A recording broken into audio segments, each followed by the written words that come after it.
Bismillahirrahmanirrahim. Alhamdulillahi rabbil alamin. Wa bihi nasta'in ala umurid dunya waddin. Wassalatu wassalamu ala sayyidil mursalin Sayyidina Muhammadin wa ala alihi wa sahbihi ajma'in. Amma ba'du.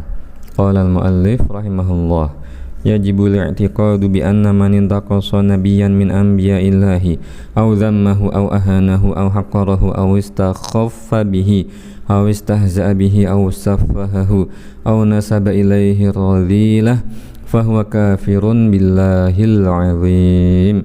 Wajib kita yakini bahwa seseorang siapapun itu yang menghina seorang nabi, baik dia Nabi Muhammad ataupun nabi lain selain Nabi Muhammad, siapapun itu nabinya, jika seseorang berani-berani menghinanya atau menyifatinya dengan sifat atau derajat yang rendahan atau membodoh-bodohkannya, menganggap bahwa perbuatan yang dilakukan oleh Nabi adalah perbuatan yang bodoh atau keliru, maka orang yang seperti itu, yang menghina Nabi, yang melecehkan, menistakan, merendahkan Nabi, hukumnya adalah kufur. Siapapun itu, meskipun orang-orang tersebut yang terjerumus kepada perilaku semacam itu adalah keturunan para nabi.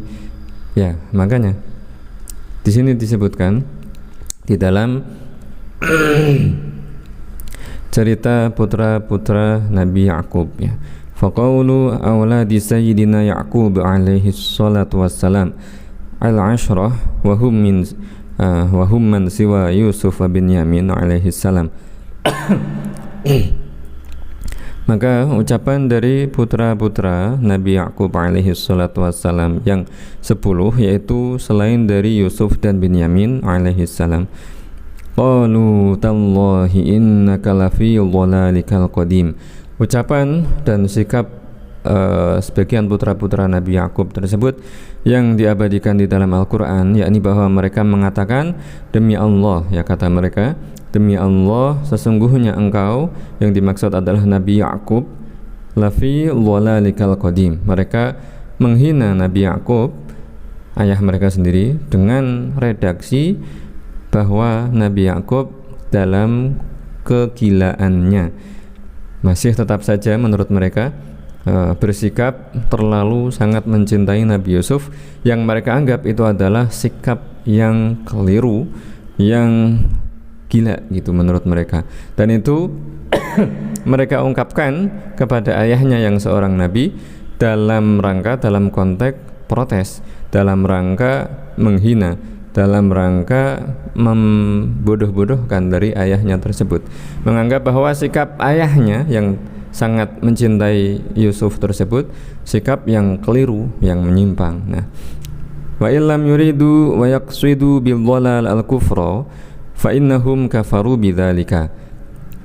Meskipun mereka dengan ucapannya tersebut tidak memaksudkan bahwa Nabi Ya'qub adalah telah menjadi kufur, ya, jadi salah satu makna dhalal, ketersesatan, adalah dalam bahasa Arab artinya adalah kekufuran. Nah, meskipun mereka tidak memaksudkan dengan ucapan dhalal tersebut mengkafirkan Nabi Ya'qub, meskipun tidak bermaksud dalam artian kufur atau kafir, fa innahum kafaruhu, namun mereka tetap terjerumus atau dihukumi dengan status hukum kufur, keluar dari agama Islam dengan ucapan dan sikap mereka itu tadi.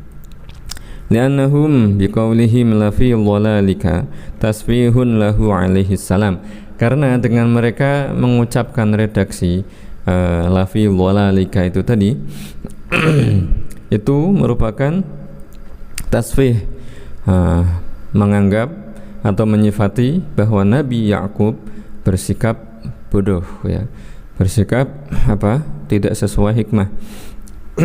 Wa tasfihun nabiyyi kufrun, dan tindakan atau sikap semacam itu, ucapan seperti itu, ya, tasfih, membodoh-bodohkan seorang nabi, hukumnya jelas adalah kekufuran. Bi ijma'il ummah, sepakat seluruh ulama Islam, tidak ada perbedaan pendapat dalam hal ini. wa hadza istighfafun wa istihza'un minhum li abihim an-nabiyyi Ya'qub alaihi salatu wassalam. Hal itu termasuk kategori melecehkan, menghina seorang nabi meskipun nabi yang mereka lecehkan adalah ayah kandung mereka sendiri. Fa in qala qailun lam yakfuru li'annahum ma qasadu takfirahu. Jika ada pendapat, entah siapa yang ngomong, misal mereka bilang bahwa saudara-saudara Nabi Yusuf selain Benyamin itu tidak terjerumus kepada kekufuran karena mereka tidak bermaksud dengan redaksi lafi dhalalika itu untuk mengkafirkan ayah mereka. Fayuqalu lahu, maka jawabannya adalah wa illam yaqsidu takfirahu kafaru bitasfihihim wastihzaihim bihi. Meskipun mereka tidak memaksudkan untuk mengkafirkan Nabi Ya'qub dengan redaksi dhalal tadi, ya mereka tetap terjerumus kepada kekufuran yang lain, yaitu apa? Tasfihihim wastihzaihim bihi. Mereka menganggap bahwa perbuatan dan sikap Nabi Ya'qub terhadap Yusuf yang mencintai Nabi Yusuf itu sebagai perbuatan yang keliru, sebagai perbuatan yang gila, sebagai perbuatan yang menyimpang dari ajaran agama, gitu kan. Mereka mengolok-ngoloknya, mereka menghina ayah mereka yang merupakan nabi. Nah, itu merupakan kekufuran. Wa man lam yukaffirhum lihada huwa kafirun aydan. Nah, sesuatu yang statusnya sudah jelas merupakan kekufuran, kemurtadan, maka tidak boleh kita ingkari bahwa oh itu tidak kufur. Barang siapa tidak menghukumi kufur terhadap suatu kekufuran yang sudah sangat jelas, maka orang tersebut ya telah menjadi kufur sendiri. Nah, bagaimana contohnya? Misal ada orang menyembah setan, ada orang menyembah hewan tikus misal, ada orang menyembah selain kepada Allah, itu merupakan sesuatu yang sangat jelas kekufuran. Kemudian kok ada orang yang mengaku Islam tidak mau menghukumi bahwa itu kufur, sesuatu yang sudah sangat jelas merupakan kekufuran kok tidak mau dia kafirkan, maka orang tersebut menjadi kafir dengan sikapnya yang misal dia bilang netral, ambil aman, atau bahasa dia menghargai kemerdekaan dan kebebasan berkeyakinan, kata dia. Itu tidak bisa. Keimanan berkumpul dengan kekufurannya, status hukumnya tetap menjadi kufur. Qala Allah Ta'ala qul abillahi wa ayatihi wa rasulihi kuntum tastahzi'un qad la ta'tadiru qad kafartum ba'da imanikum. Bahwa seseorang yang mengaku beriman, seseorang yang mengaku mencintai Allah, mencintai para utusan Allah, para nabi Allah, ya maka harus dijaga juga lisannya. Tidak boleh kemudian beralasan kalau sudah cinta maka ngomong apa saja bebas. Karena bahasa cinta itu karena bahasa itu tidak bisa membatasi kecintaan seseorang, katanya. Sehingga ngomong semaunya sendiri, bercanda semaunya sendiri, menyampaikan ilmu agama nggak tahu itu ngelawak menyampaikan ilmu agama, sifat nabi tidak tahu, sifat Tuhan tidak tahu, malah dijadikan sebagai bahan lelucon, malah dijadikan sebagai pelesetan-pelesetan yang mengundang gelak tawa dari para jemaahnya. Udahlah, penceramahnya nggak paham, pendengarnya juga tidak paham, sudah betul-betul ya sesat dan menyesatkan. Di sini disebutkan bahwa la ta'tadiru qad kafartum ba'da imanikum, bahwa yang ucapan itu ada betul-betul yang namanya ucapan kekufuran, baik dia bermaksud untuk menjadi kafir dengan dia berucap itu, ataupun hanya sekedar bercanda ataupun ngeprank. Nah, jadi hati-hati dengan ucapan hati-hati dengan perkataan kita. Waqad qala al-Imam Sa'id bin Jubair an ma'na fi dhalalika ay fi jununika.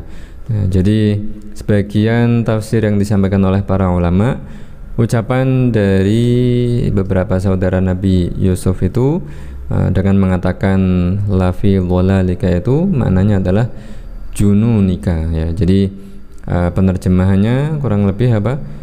Mereka menganggap bahwa Nabi Yakub masih saja bersikap gila gitu kan, masih saja bersifat keliru dengan mencintai Nabi Yusuf. Wala hujjata liman yanfi anhum takfir bi za'mihi bi qaulillahi ta'ala wa wajadaka dhallan fahada. Dan kalau seumpamanya ada yang tidak ketemu, tidak memahami bahwa betul mereka menjadi kufur hanya dengan mereka mengucapkan perkataan semacam itu kepada ayah mereka Nabi Yakub, meskipun mereka tidak memaksudkan mengkafirkan ayah mereka Nabi Yakub, dengan kemudian membawa ayat wa wajadaka dhallan fahada. Mereka mengucapkan, bukannya di dalam ayat Al-Quran juga ada yang menyifati seorang nabi, bahkan Nabi Muhammad itu sendiri menyifati beliau dengan dikatakan dhallan. Nah, itu kenapa kok yang ini boleh, yang itu tidak boleh? Nah, maka fa inna hadhil ayah qala fiha ba'dul mufassirin. Nah, ada beberapa tafsir, namun untuk salah satu tafsir yang disampaikan adalah bahwa maksud daripada wa wajadaka dhallan fahada tentang Nabi Muhammad ini adalah bahwa beliau tadinya tidak mengerti, belum tahu tentang rincian-rincian hukum syariat Islam. Kemudian Allah menurunkan wahyu secara berangsur-angsur tentang rincian, tentang ketentuan-ketentuan hukum syariat Islam. Nah, jadi itu salah satu tafsir dari ayat wa wajadaka dhallan fahada. Jadi tidak ada satupun nabi ataupun rasul yang kemudian pernah tersesat dari jalan kebenaran, dari jalan keimanan, maka tidak boleh kemudian seseorang menyifati nabi atau rasul dengan sifat rendahan. Seperti apa tadi? Mereka menyatakan bahwa Nabi Yakub dikatakan lafi dhalalika, lafi jununika gitu. Itu tidak boleh. Apalagi mereka menyatakan itu, mengungkapkan dengan redaksi itu dalam konteks mereka adalah menentang atau memprotes ayah mereka. Nah, adapun ayat yang turun kepada Nabi wa wajadaka dhallan fahada bukan dalam konteks semacam itu. Nah, jadi pengertian atau pemaknaan kata dhal di sini jauh berbeda. Nabi Yakub begitu mencintai putranya Yusuf karena apa? Beliau tahu bahwa Yusuf ini nantinya akan diangkat menjadi nabi, dan salah satu aturan hukum Islam, kewajiban dalam Islam adalah harus mencintai semua nabi, harus mencintai semua rasul, tidak boleh membencinya, tidak boleh menentangnya, tidak boleh menghinanya. Nah, maka tindakan Nabi Yakub selaku ayahnya ini yang juga nabi begitu mencintai putranya yang juga sama nabi juga, adalah suatu tindakan yang benar sesuai ajaran Islam. Nah, kemudian kok saudara-saudara Nabi Yusuf yang selain Binyamin itu tadi menganggap tindakan ayahnya sebagai kekeliruan, sebagai kegilaan, dengan mereka meredaksikannya dengan dhalal, itu jelas suatu kekeliruan yang sangat besar, termasuk dalam status hukum kekufuran.